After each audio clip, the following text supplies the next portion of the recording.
All right, appreciate everybody for joining us for Coach Franklin's weekly press conference. We'll start with an opening statement from Coach, and then we'll start with the Zoom room. Coach? Like always, appreciate everybody coming out to cover Penn State football. We do appreciate that. Don't take it for granted. You know, one of the things that we're going to talk about, with the team is this week of football, Thursday through Sunday, shows our staff and our players that you better appreciate winning and what winning takes. You better respect it, you better appreciate it and what winning takes, because it's hard to do. It's hard to do. I want to thank our fans. The environment was phenomenal. It was a great crowd. Obviously, one of the larger crowds, especially for an opening weekend that we've ever had. So that was awesome. What a statement it would be this weekend if we're able to do it again. So challenge all of our fans to come out and let's enjoy another Saturday in Beaver Stadium. And we're very, very appreciative of the environment and the type of support we get. This Saturday is our Thon game. And we'll also be welcoming back and honoring the 1973 undefeated team, celebrating their 50th anniversary. So a bunch of good stuff there. When you talk about the clock, there's been a lot of discussions about the clock in college football. If you go back and look what we averaged last year, what West Virginia averaged last year in terms of plays, we lost 5 plays and they lost 5 plays. So you're talking about a total of 10 plays. I think for the average football fan or person, you probably don't notice it a whole lot. For us, it did feel, I know it sounds crazy, but it did feel dramatically shorter, especially the first half, seeing the fly by. But in terms of just football in general, you're talking about 10 plays. Couple other things. Talking about West Virginia, on offense, Drew Allar was our player of the game on offense, was also the Big Ten Offensive Player of the Week, which is cool. Defensively, Curtis Jacobs. Special teams, Malik McLean. I'd also like to just talk about 2 guys specifically, kind of follow up with Malik McLean. He's been just a wonderful addition to our football family. The guy has got a smile on his face all the time. I mean, literally all the time, in the weight room, walking around campus, going to class. He's done very well academically here. Is trying to help the team be successful in any way. Special teams, obviously played really well in his opening game on offense as well. So he's been a really nice addition and has done a really good job, not just from a production standpoint, but from a cultural standpoint. He's been great. Another young man that we recruited out of high school as well, so we had a pre-existing relationship with. And then the other one is Katron Allen. I just want to make sure that our fans and everybody that follows Penn State closely knows how fortunate we are and how blessed we are to have Katron. In our locker room, we got a ton of respect for him, and so does our staff. We are blessed to be one of these programs that has 2 backs that are 2 of the better backs in all of college football, and we recognize that and we're appreciative of that. D-Squad Players of the Week, Jan Mahler and Golden Achumba on offense. On defense, Jace Tuddy and Jake Wilson. And then on special teams, Jason Estrella. Felt like those guys did such a good job all week long in getting our team prepared to go out and play against a good West Virginia team.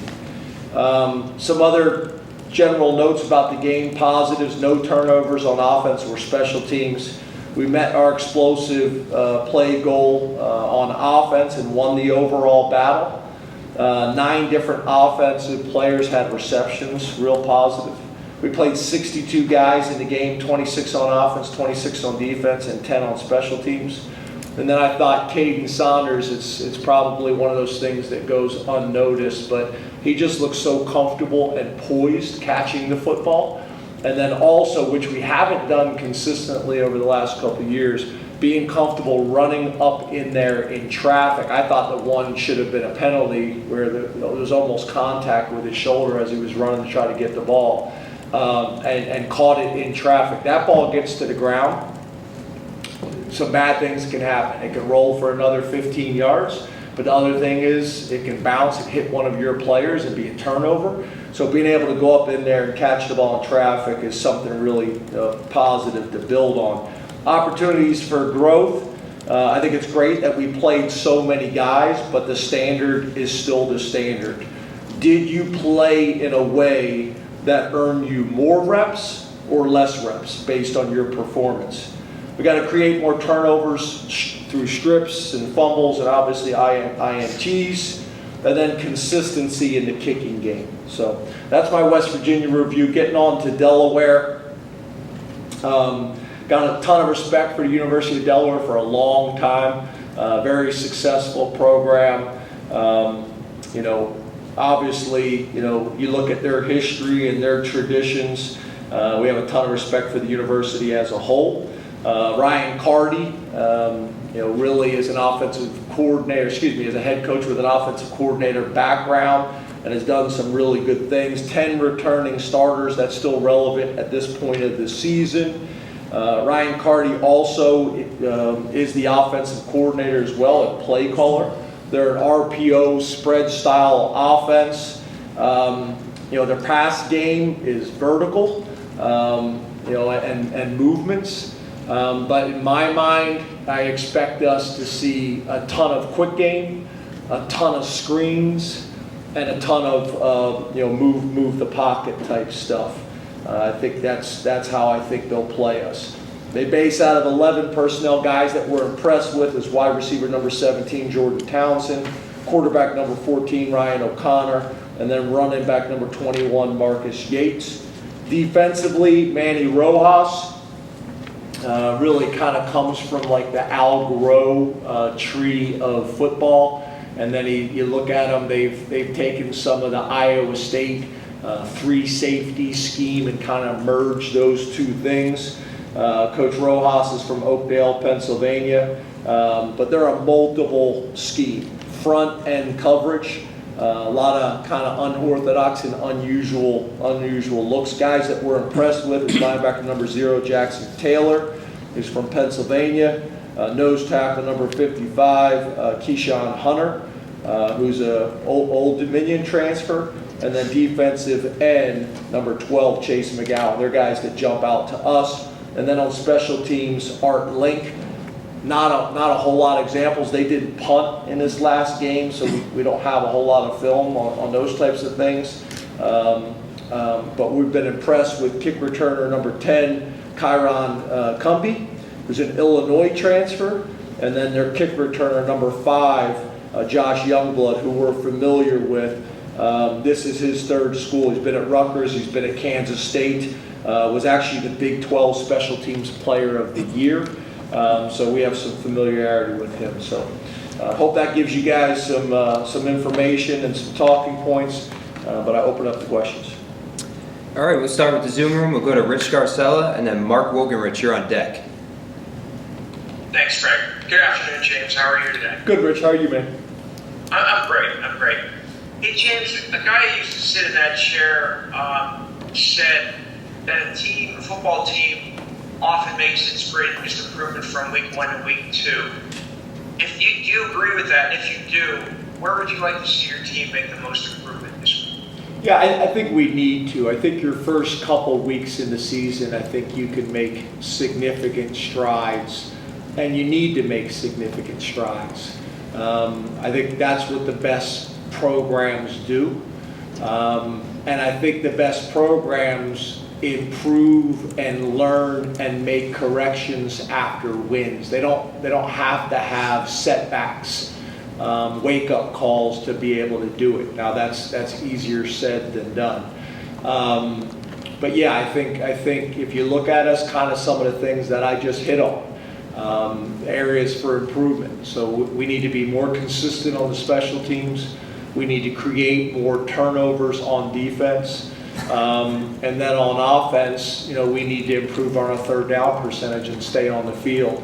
The best offenses get most of their first downs on first and second down, which we did do. But when you're able to combine that with also being efficient on third down, then you're difficult to deal with. So, the areas I talked about, areas for improvement with us, is really, I guess, what we'd be focused on, saying what we'd like to see in these next couple of weeks, us build on the things we did well and improve in the areas that need to be addressed. Let's go to Mark Wogenrich and then Frank Bodani. You're on deck. Hey, Mark. Dick, how are you doing? Good, buddy.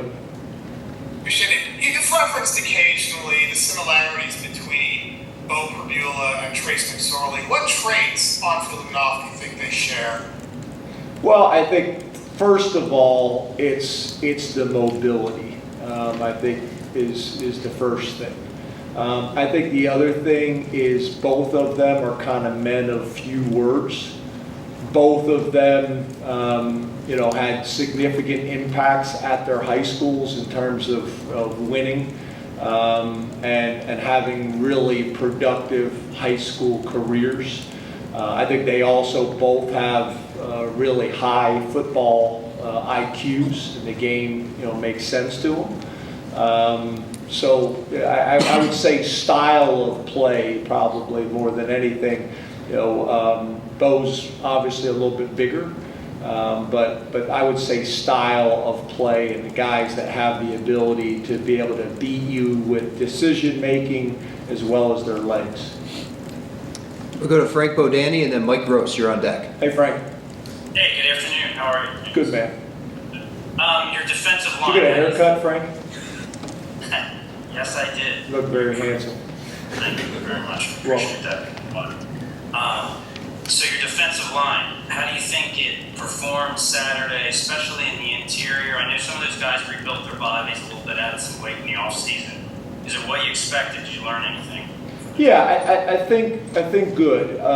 We needed to get off the field a little bit more on defense, but we played really good defense when it mattered most, and we're able to get off the field. Defensively, if you look, they got the ball out of the quarterback's hands quickly, which was smart. It wasn't a whole lot of traditional drop back pass. I was impressed with that quarterback. The timing, the one throw he made to the tight end on the seam, that ball comes out way before the receiver's even looking. So I was impressed with that. But the other thing they did is they were smart. I mean, you look, they had their tight ends chipping our defensive ends a lot.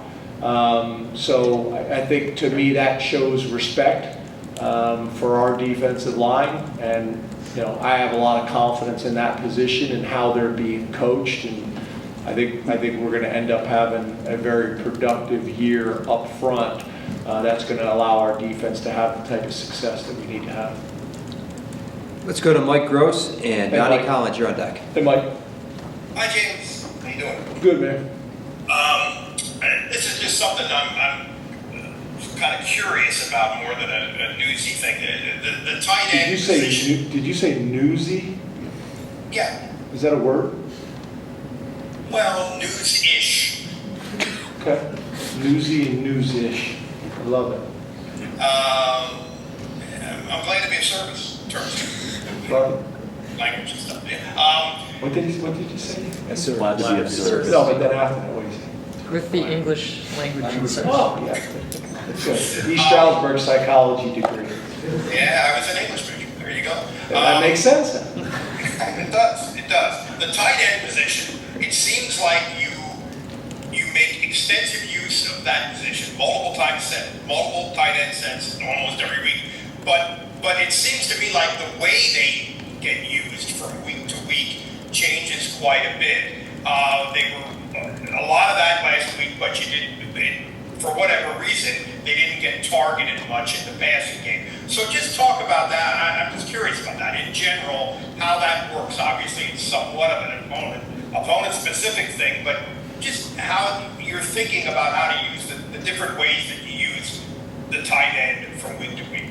Yeah, I think it's an interesting discussion, not just the tight ends, but in general. And this is things that I think the media asks. These are things sometimes parents will reach out and ask about why, their son didn't get this many touches or why the ball didn't go to them. It's interesting because as a coaching staff, if you look at our notes on Sunday and Monday, it's how do we get the ball to Theo and Tyler. But the reality is, I think our production on Saturday shows that we want to spread the ball around. 9 people touch the ball. But what we're not going to do is we're not just going to force the ball to somebody if they're not open.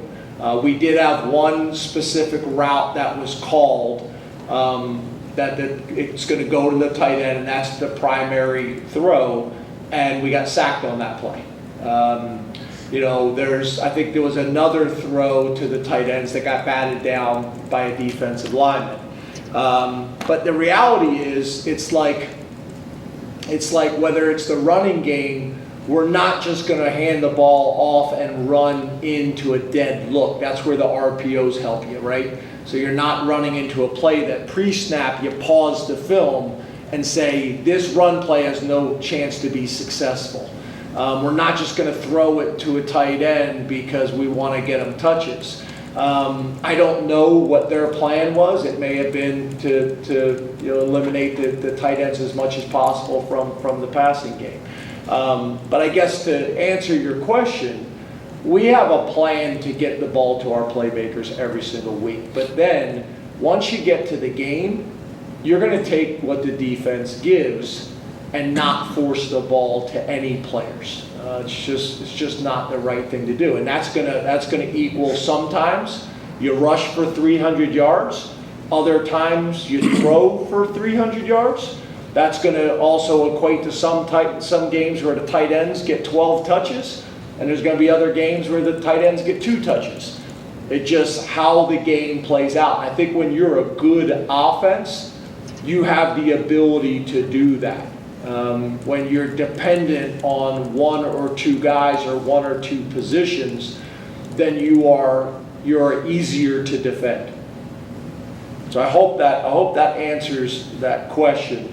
But it's interesting, that comes up a lot from a lot of different resources. But I can guarantee you, we go into it saying, Theo and Tyler specifically, those 2 guys have shown and earned the right to be a big part of our game plan, and they were. We'll go to Donnie Collins and then Corey. How are you doing, James? Good. How are you doing? Pretty good. What is that hat? Springboksbury Rail Riders. Love it. Yeah, it's sharp. But I know things don't change in the snap of a finger in football or any sport, but when Keandre has that kind of a game in the Rose Bowl, have you noticed a change in him, not just on the field, but in the room, confidence-wise, and how he's able to lead the group in both ways? Well, I think confidence is a real thing, and it's a powerful thing, right? There's no doubt about it. And I think, obviously, the way this season ended last year, we were able to build on it all spring, all summer, and now, obviously, you love, that he was able to start out really strong and then keep it going, and continue to build on it. So there's no doubt about that's a real thing.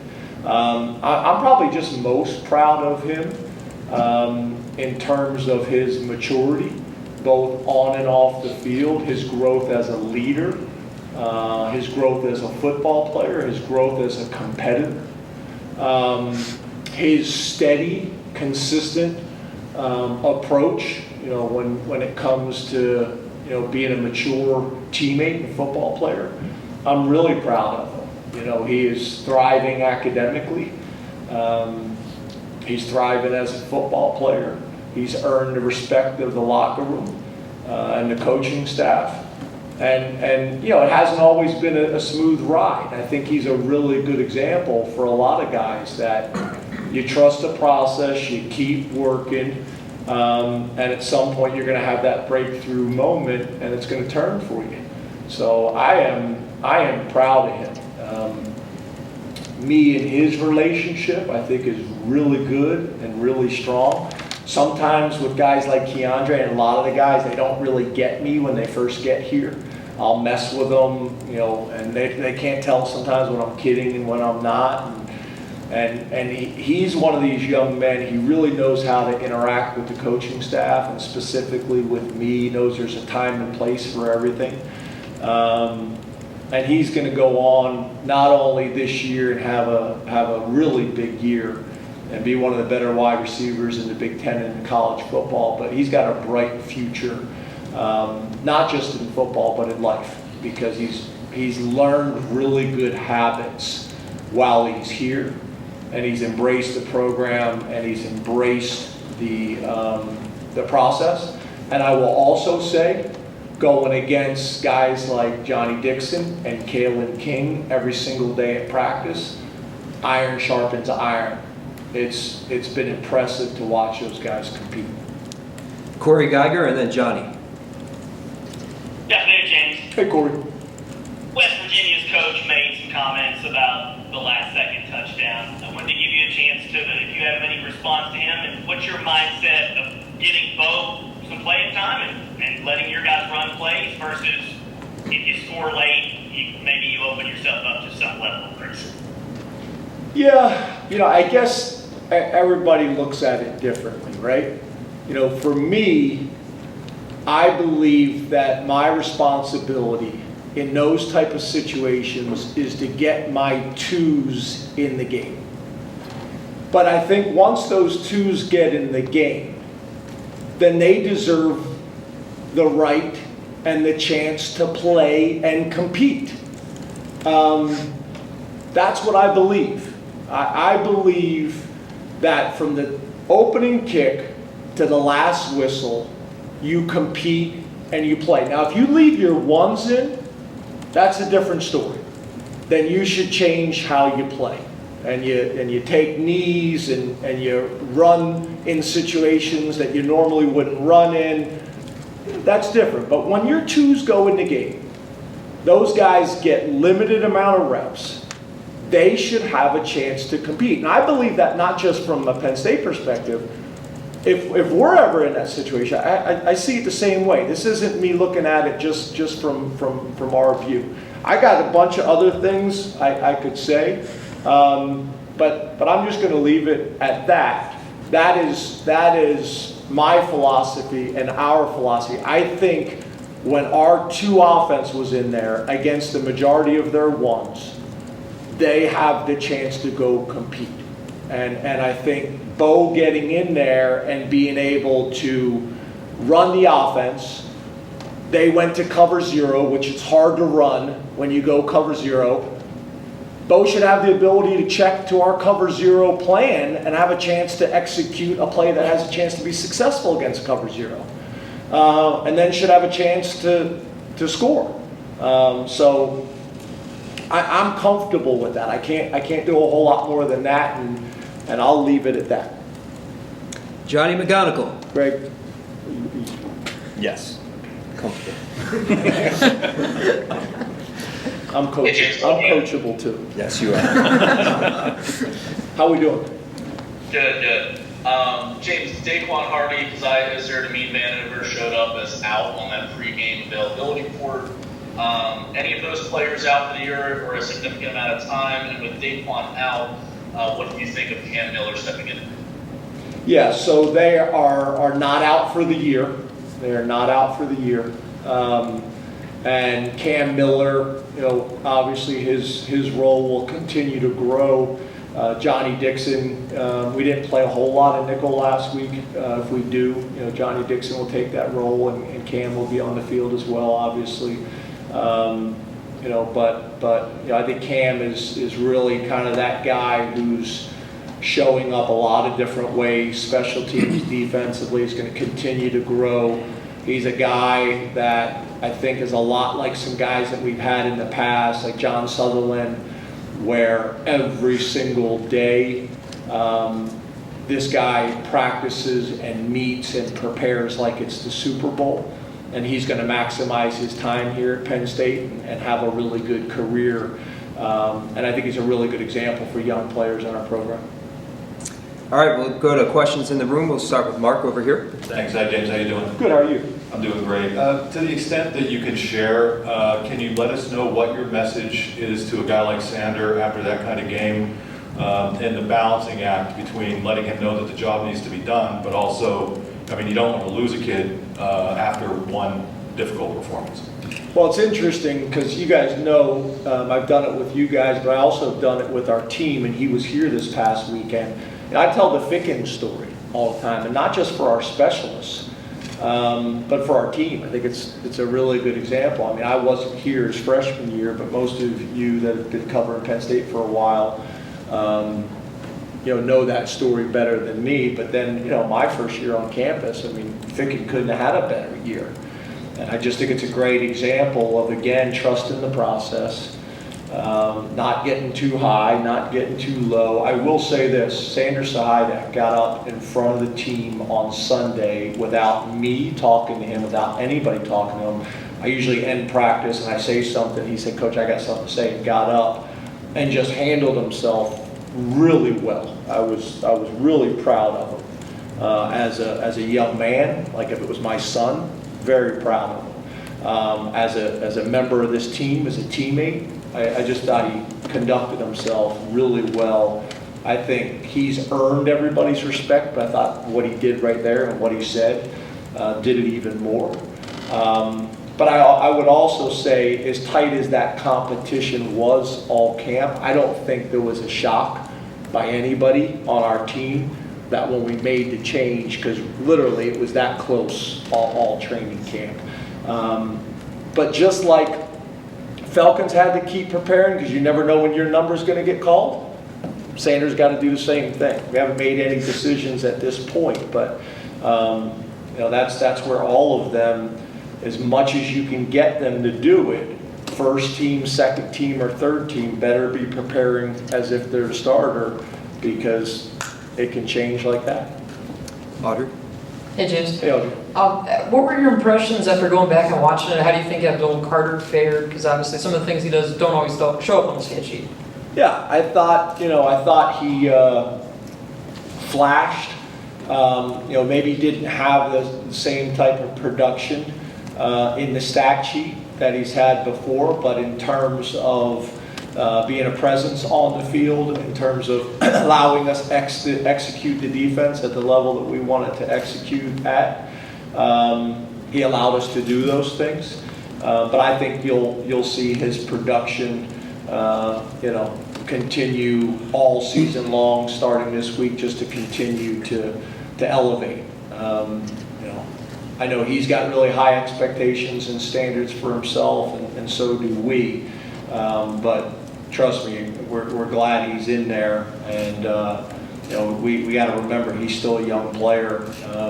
Started as a true freshman, so he's still a young player who's growing and learning. But as we all know, Abdul's one of the best linebackers in college football. Ben? James, how's it going? I'm over here. Hey, Ben. Drew can clearly make throws that other people can't. And I wonder how you balance his ability to do things with the classical quarterback decision-making tree of don't throw across your body, don't throw off your back foot, these things that he can do differently than everyone else. How do you take advantage of that skill set while at the same time not turning him into a quarterback that does too much? Yeah, I think that's a great question, and I think it's a fine line, right? So I would say it's you maybe put it on a degree scale. So what I'm saying is, okay, maybe for most quarterbacks, if you're rolling to your right, you would say never throw back across your body with a crossing route. And I'd still say that is the general rule, but maybe that degree that he can throw is maybe a little bit wider grace period than you'd give for other guys. I still think in general, you don't want to roll to your right and throw way back across the field. But he may have a little bit more wiggle room on that because he's shown the ability to do it. So what we want to do is coach him in things that are time tested, but also not limit his ability to make special throws for our offense as well. So, you know, it's a little bit like the KJ Hamler kickoff return against App State, right? Like, you shouldn't have brought it out. The coaching book said don't bring it out. I'm on the sideline going, no. And then he makes somebody miss, and then the ball's on the 48-yard line, and you're, yes, and then we go down and score and win. So there's just a fine line to it, and for me to sit here and say that ability doesn't affect the rules for coaches and players would not be accurate. Ability plays a part of it. Bob? James, how are you? Good, Bob. How are you? I'm good. A question about two of your offensive guards. How do you think J.B. Nelson did starting at left guard? And I know that Venga, I think, played a lot at right guard. How do you think those two guys did? Yeah, I thought JB played really well. He is a physical guy. We talked about it all training camp. Our defensive line talked about it all training camp. He is a physical dude who can play guard and tackle, so there's flexibility there.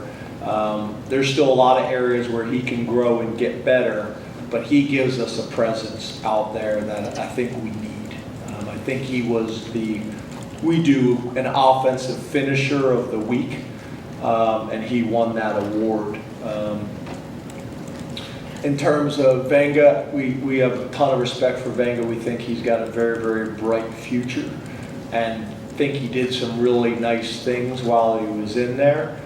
I think there's still a ton of growth potential for Venga. And that's going to be kind of our challenge this year, is how can we continue to get him as many reps as possible so that he's prepared to be a starter and can play like a starter whenever he's in there and whenever we need him. In the back, Andrew? Coach, back here in the back corner. There you go. Thank you. Sorry, the lights. I understand, Coach. You've seen the tape now. What stood out when you rewatched the game Sunday or Monday, whatever, that you didn't notice on Saturday in person?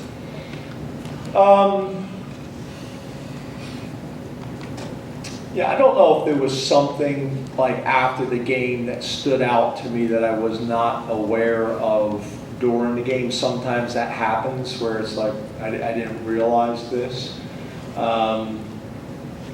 You know, I think that the thing that probably was reinforced is I thought we were very efficient in the run game.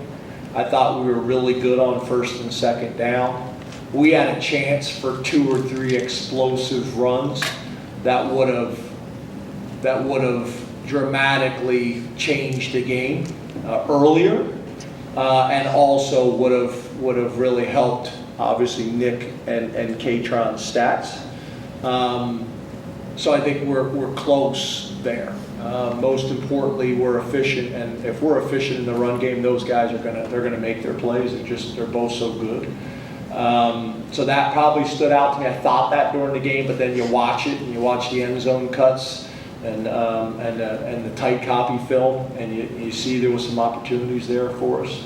You know, I thought defensively, what stood out to me is we played our best when it was needed most. There's some things that we got to get cleaned up for sure, but when we needed to make plays on defense, we did. So that was important. And then I think back to the point I made earlier is whoever's in the game, the standard's still the same. You know, when we got a lot of those backups in the game on defense against mostly the ones of their offense, the expectation is to still play up to our standard of defense. On the right, Tyler? James, hey, Kevin. Going back to the offensive line, a couple linemen that we saw play last year, but kind of different situations now. Hunter Norzett at center, curious what your evaluation was of his debut in that starting role. And then Caden Wallace and his return to the starting role at right tackle. Yeah, I think Hunter really had a nice camp. He's got some bumps and bruises right now that we got to get him healed up from, because I think he's one of the better centers in college football when he's 100% healthy, which in college football you're really very rarely, never 100%, but as close to it as possible. I think I've told you guys, I think Caden had a really good camp, and back to that iron sharpens iron, going against Chop and Adisa and Denai and those guys every single day at practice, I think is really valuable for both sides. But he's had a really good camp, and I thought showed that on Saturday as well. I think the biggest thing with Caden is consistency. He has shown flashes to be one of the better offensive tackles in the country. And this year for him and for us is about consistency. How many practices, how many days, how many drives, how many games, can he play at that elite level, which I think he's capable of doing. Way in the back, T. Frank.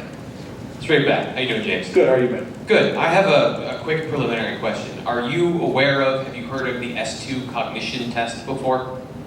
No, sir. Okay, so aside from that then, Drew's ability to see the field, is it something that you've noticed with him?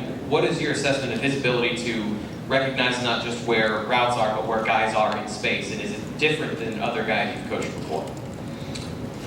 No, I would say there's been other guys like that in the past. I think where he is unusual for a young player with a pretty sophisticated playbook, I think he knows the stuff cold, or knows the stuff pretty darn good, where when he gets into problems, he knows where to go with the ball. He can focus on the defense because he knows where everybody is going to be. The things that I think are what we just talked about is his ability to make some of the non-traditional throws. That and his poise, because I think what happens is when you're not poised, you have a tendency to jump over reads and skip over progressions. Because your feet are antsy or because your eyes are antsy. And he's just so calm and poised that allows him to go through progressions and read defenders. And he doesn't hang on progressions. Sometimes young players, say you got a smash concept or a China concept, however you want to call it, with a corner route and on some type of flat control. A lot of young quarterbacks, they want to throw the corner route. So they hold on to the ball waiting for the sexier route to come open rather than just going through your progression. Is he open? Is he open? Is he open based on the defender? The flat defender that we're trying to high-low, the curl flat defender that we're trying to high-low, the middle triangle that we've created, whatever it may be. And some young quarterbacks will hold onto the ball waiting for the sexy route to come open. So he doesn't do that. So that's where you're able to distribute the ball to 9 different receivers. That's where the defensive coordinator watches the film and says, God, we have to cover the entire field. Being able to throw the far hash out. I've always said that if you can throw the speed out to the field, it changes a lot of things on your offense, because again, that's where most college defenses, that's what they're going to give you. They're going to give you that wide field out or flat. And he can make that throw with ease, and when you do that, it opens a lot of other aspects of your playbook up. Time for 2 more questions. We'll go to Jared over here on the left. Coach Franklin, Chop Robinson, hey, how are you? Good. Chop Robinson on Saturday, he spoke about the defense holding themselves to a higher standard. He's satisfied with the win, but if they want to be a great defense, they have to hold themselves to a higher standard. Just that competitiveness, is it something that you instill? Is it something that he and the defensive unit brings to the team? Can you talk about that a little bit? Yes and yes. I mean, I think it's in a lot of the players' and how, from the time we recruit them, it's there. I think Manny and our defensive coaches instill it. I think our program reinforces it over and over and over again. It's whether it's in school or whether it's in a profession, you better be a lifelong learner. You better be trying to get better and grow. The minute you think you got everything figured out in any industry, you're going to have problems. As players, when you get to a point where you're satisfied, you think you played good enough, or the defense played well enough, or the team played well enough, then once again, you're not going to grow. You're not going to continue to thrive as an individual or as a unit on either side of the ball, or as a team as a whole. So that's something we talk about a lot, not just in football, but in life. You better be constantly trying to grow, evolve, and get better and learn. And I think what you described from Chop is, I think, a real good example of that.